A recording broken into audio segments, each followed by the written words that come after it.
Olá, pessoal! Olá, nono ano, tudo bem com vocês? Que bom a gente estar junto aqui para mais uma aula na Educa TV Lavras. E hoje eu vou falar para vocês sobre evolução e biodiversidade, que é o conteúdo que está aí no seu plano de atividade número 5. Biodiversidade é uma questão que assim, já vem sendo trabalhada, questionada, é uma preocupação de muito tempo.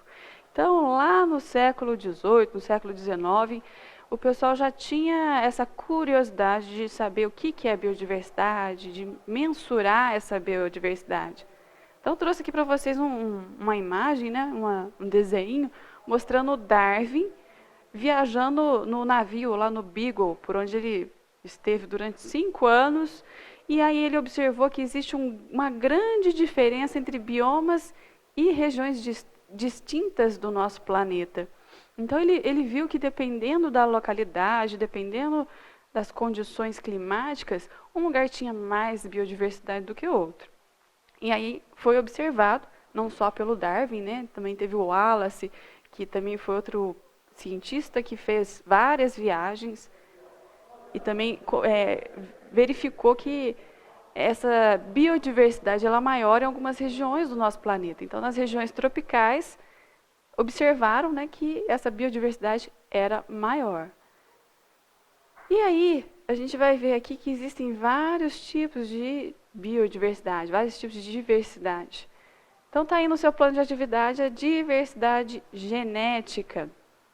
É uma dos diferentes níveis da biodiversidade. Então, é um dos principais aspectos da biodiversidade no nosso planeta, como, por exemplo, nas populações e ecossistemas. Então, só existe uma variedade de espécies num bioma se houver diversidade genética. Então, a diversidade genética nada mais é que, dentro de uma espécie, né, é fundamental importância e necessária para manter a diversidade de espécies na natureza. Então, se tem baixa diversidade genética, vai ter baixa variabilidade. Se tem baixa variabilidade, a probabilidade de, por exemplo, passar uma doença para as próximas gerações é muito maior, porque vai estar isso no DNA do pai, da mãe, daquele ser vivo, e aí a chance de manifestar aquela doença é maior. Por isso a importância da diversidade genética no todo, né? Então, diversidade genética, a alta diversidade genética, combinada com as mudanças ambientais drásticas, ela proporciona uma maior resistência.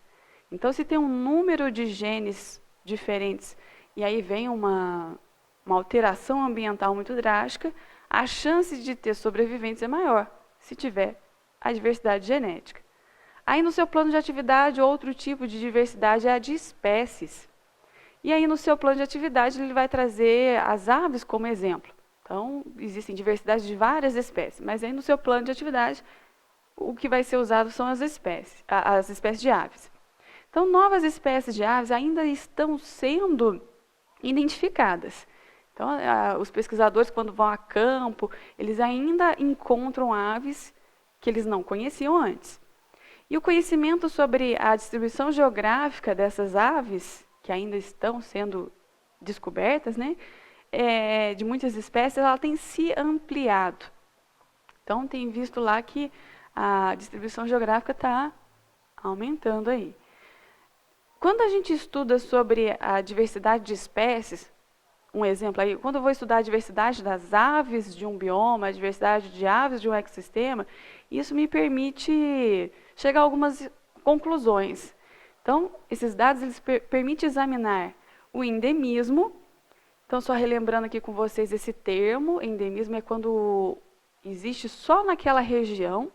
Então, a gente fala, tem lá uma ave que é endêmica da Mata Atlântica, tem uma área que é endêmica do Pantanal. Significa que aquela espécie só vai estar ali naquele bioma. Também permite a gente localizar os hotspots. Os hotspots são as áreas que têm um alto grau de biodiversidade e precisa serem conservados. Então, quando a gente analisa essa diversidade de espécies, ela permite a gente analisar também o risco de extinção.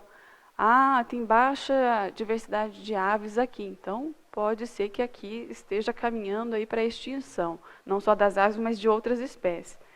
E também orienta as áreas de proteção ambiental.